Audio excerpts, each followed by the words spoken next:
Bismillahirrahmanirrahim. Assalamualaikum warahmatullahi wabarakatuh.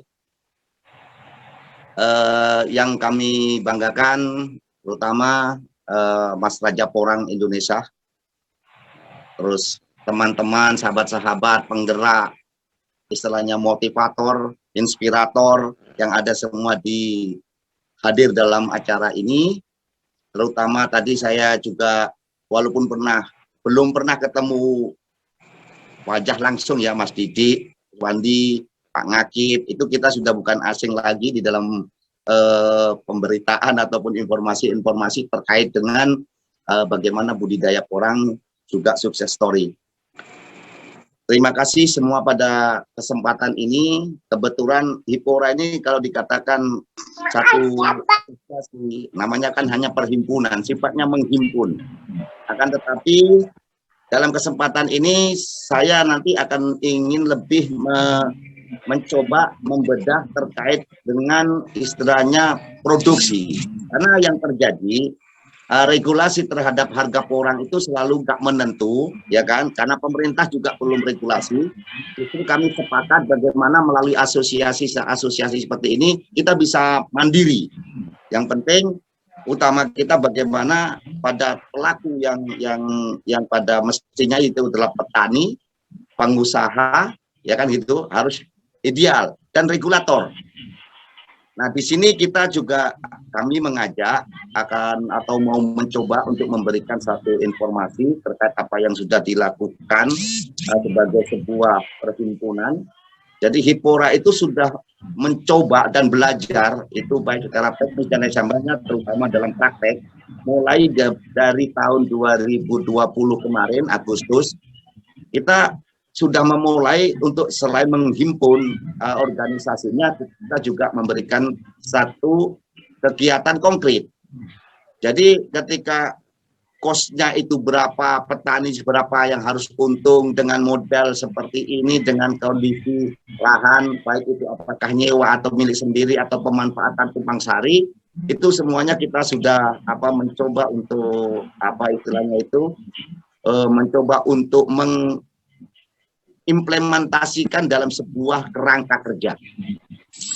Jadi Mas Raja, Hipora sendiri, saya pikir kalau terkait dengan visi misinya itu bisa langsung dibuka sekarang yang kalau visi misi dan lain sebagainya itu sudah ada di beberapa lembaran berikutnya. Mungkin saya akan lebih memberikan informasi langsung ke halaman 15, yaitu rencana definitif kebutuhan biaya dan pengadaan produksi budidaya porang. Bisa ditampilkan Mas saja. Halo? Bentar, Pak. Halo? Dipersiapkan, Pak. Oh ya. Oke. Jadi Bapak-bapak, nah, sambil mempersiapkan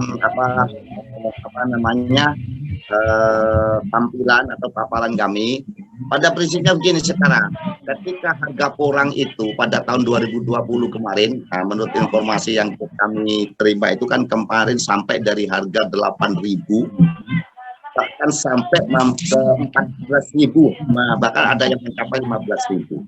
Dan harga porang sebelum trending ini pada awal-awal tahun 2016 ataupun 2000 sayang. Jadi sempat terjadi kekhawatiran dari beberapa perjalanan yang kami lakukan, baik itu diskusi secara langsung dengan pabrik, kalau dengan petani kami sudah menanam. Alhamdulillah Hipora sendiri secara kelembagaan kemarin itu kita mencoba melakukan praktek langsung itu di Bogor. Kita mencoba kerjasama dengan kelompok tani dan mengkombinasikan dengan pengusaha atau pemodal. Jadi kita ini baru nanti bisa kita bikin sebuah acuan ketika malam ini kita berbicara dengan modal, ya kan? Jadi apakah betul-betul usaha porang ini betul-betul bankable, memungkinkan nggak istilahnya untuk bisa dibiayai.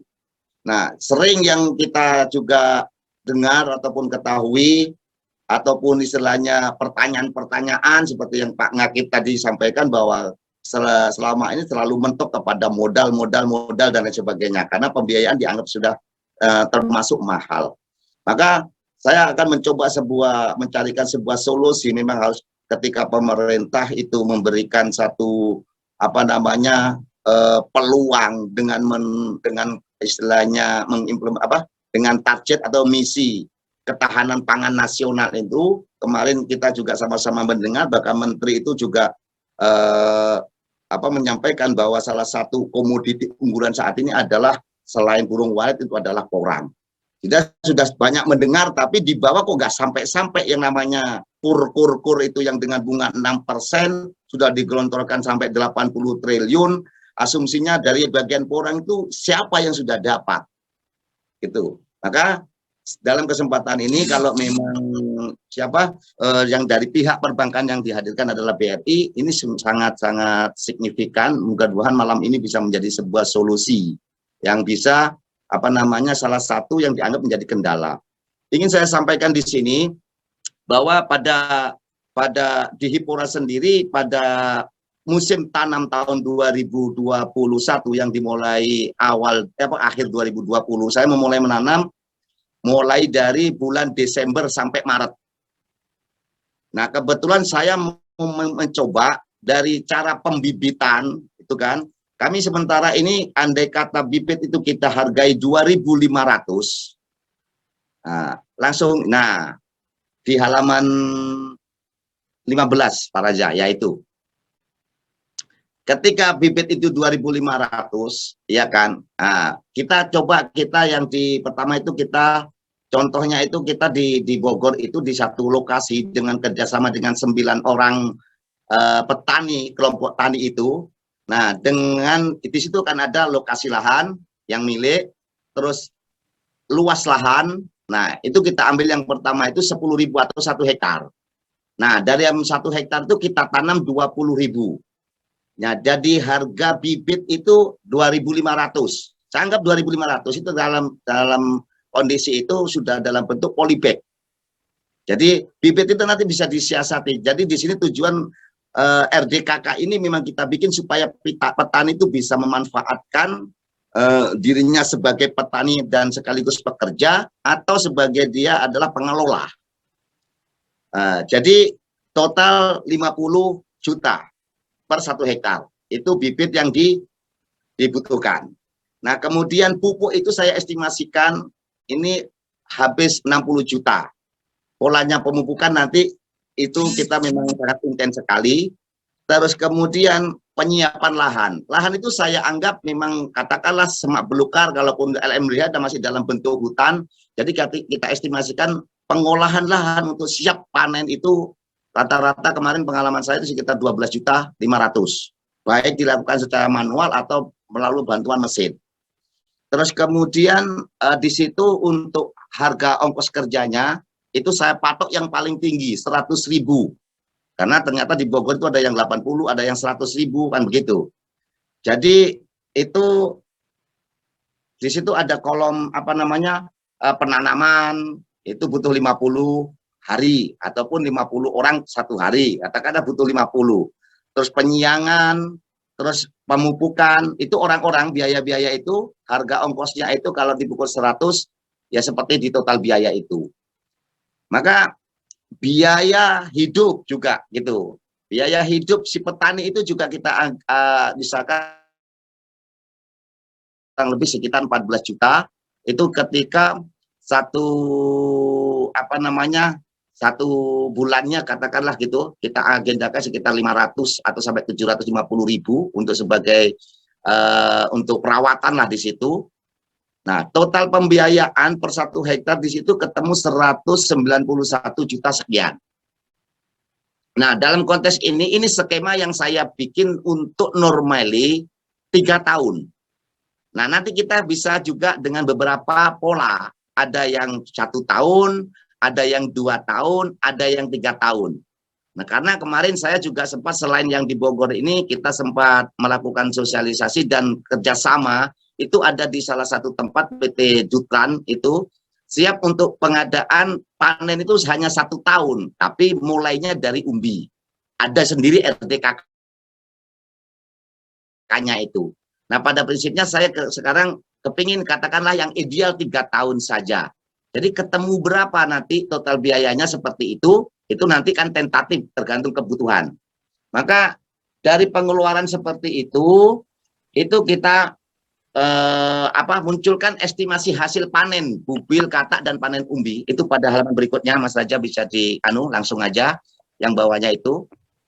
Jadi dari 10 hektar dan jumlah bibit yang sekian itu, dengan total biaya seperti itu, asumsi kita akan mendapatkan hasil panen katak di bulan pertama itu sudah saya hitung, katakanlah per 250 pohon itu dapat 1 bubil.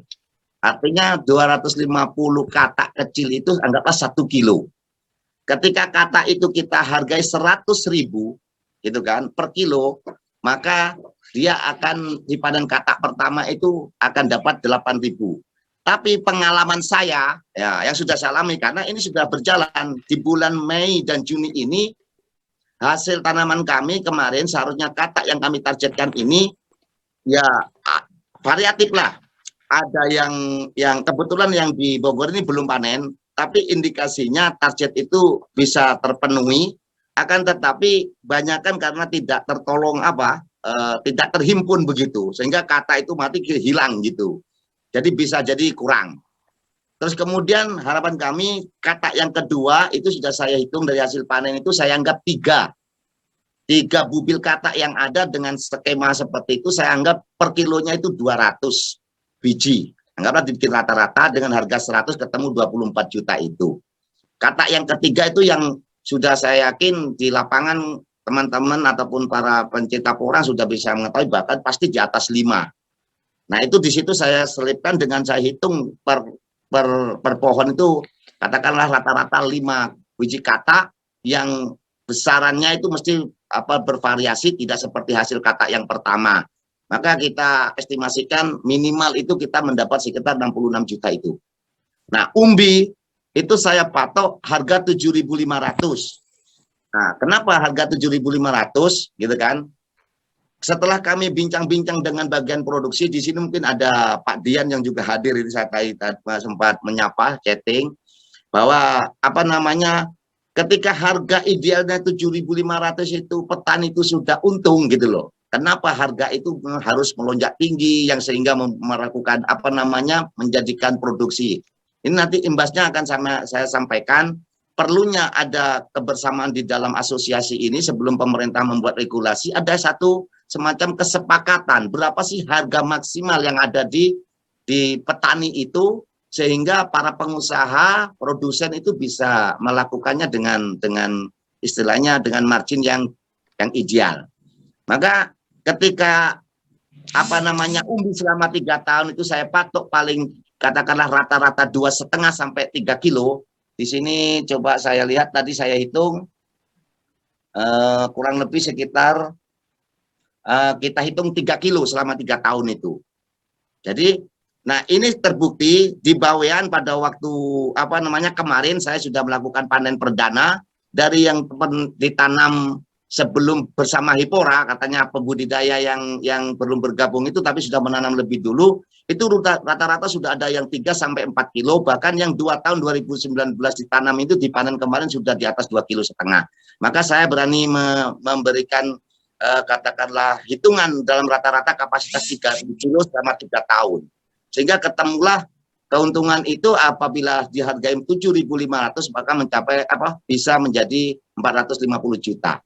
Jadi total income semuanya itu perkembangannya itu 283% atau hampir 3 kali lipat.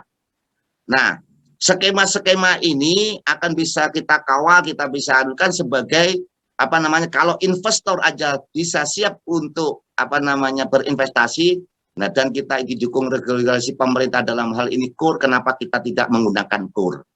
Nah, tadi sudah kita dengarkan tadi ketika Pak Didi menyampaikan yang di Klangon seperti itu, memang kayaknya tidak semua daerah itu katanya pengurus-pengurus ataupun pimpinan-pimpinan di bank di daerah itu memang mengenal seperti. Jadi perlu adanya asosiasi atau himpunan ini yang terus membantu petani bersama-sama untuk mendorong supaya bisa melakukan ini secara profesional. Bahkan terus kemudian itu di dalam segi produksi budidaya, mohon maaf, dari budidaya. Sedangkan di hasil produksi ini kemarin kebetulan saya sudah melakukan lokakarya sekaligus panen raya. Di situ kami asumsikan ketika harga umbi itu harga 8.000. Kenapa? Saya harga tertinggi. Karena ini untuk patokan pengusaha. Kalau tadi kan produksi saya kasih 7.500, saya berharap umbi itu bisa laku 8.000. Nah, andai kata di situ rencana definitif untuk kebutuhan dan hasil produksi umbi porang, di situ total umbi produksi misalkan 30 ton.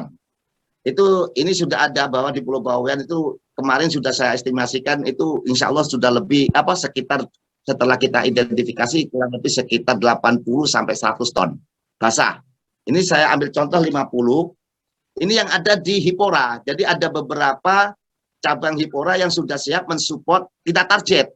Target minimal masing-masing cabang yang tertera ini sudah melaporkan bisa memproduksi minimal itu 50 ton. Jadi kami harapkan di musim panen ini dan melalui Hipora itu sudah sekitar hampir 400. Ibu udah datang belum?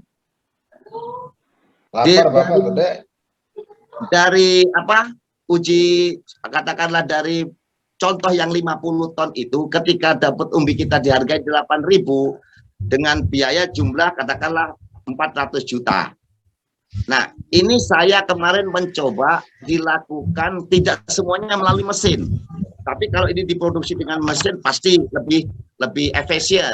Ini saya mencoba konsepnya di Hipora itu melalui pemberdayaan. Bagaimana semuanya itu bisa dilakukan oleh warga atau petani porang, sehingga target kami petani itu paling tidak di dalam satu desa itu sudah bisa produksi itu tidak dalam bentuk umbi tapi dikelola bersama dalam bentuk chip. Jadi kita hanya mengeluarkan chipnya, jadi tidak menjual umbinya.